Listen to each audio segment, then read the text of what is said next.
강원 지역 산불과 관련해 정부가 국가 재난 사태를 선포했습니다. 어제 저녁부터 난 불로 현재까지 4천여 명이 대피하고 축구장 면적의 700배가 넘는 크기의 산림이 불에 탄 것으로 집계됐습니다. 자세한 내용은 취재 기자 연결해 알아보겠습니다. 강은나래 기자, 현재까지 상황 전해주시죠. 네, 정부가 산불 피해를 입은 강원 고성, 인제, 속초, 강릉, 동해 지역에 국가 재난 사태를 선포했습니다. 재난 피해를 줄이기 위한 긴급 조치로 경보를 발령할 수 있고 공무원을 비상 소집하거나 학교 휴업 등 조치를 할 수 있습니다. 정부는 산불 지역에 특별교부세 40억 원과 재난구호 사업비 2억 5천만 원을 긴급 지원하기로 했습니다. 신속한 복구 지원을 위해서 특별재난지역 선포도 검토 중입니다. 어제 저녁 7시 20분쯤 강원 고성에서 최초 목격된 산불은 강풍을 타고 인제와 속초, 강릉, 동해까지 빠르게 남하했는데요. 중앙재난안전대책본부는 이번 산불로 현재까지 58세 남성 1명이 숨지고 수명이 다쳤다고 밝혔습니다.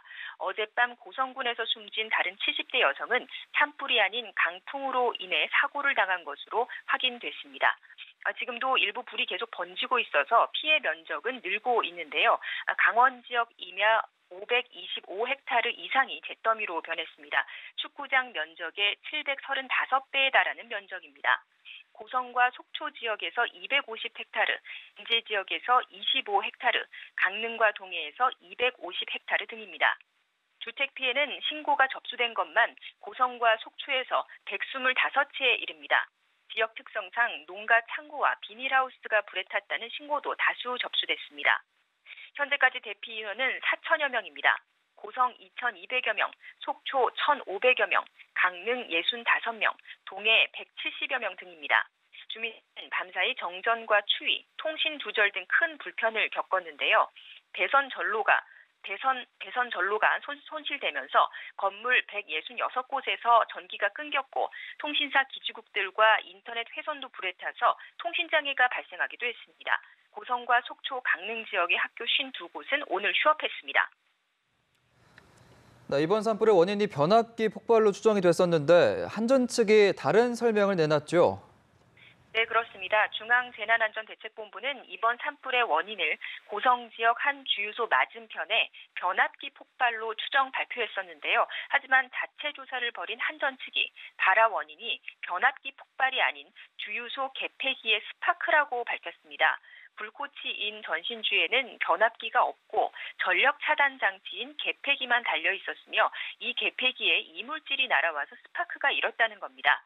개폐기는 주유소 자체 시설로 이번 산불이 한전과는 관계가 없다는 설명입니다. 무엇보다 중요한 게 불을 끄는 일이지 않습니까? 일단 고성 지역은 거의 다 진화가 됐다라는 소식이 들리고 있다고요.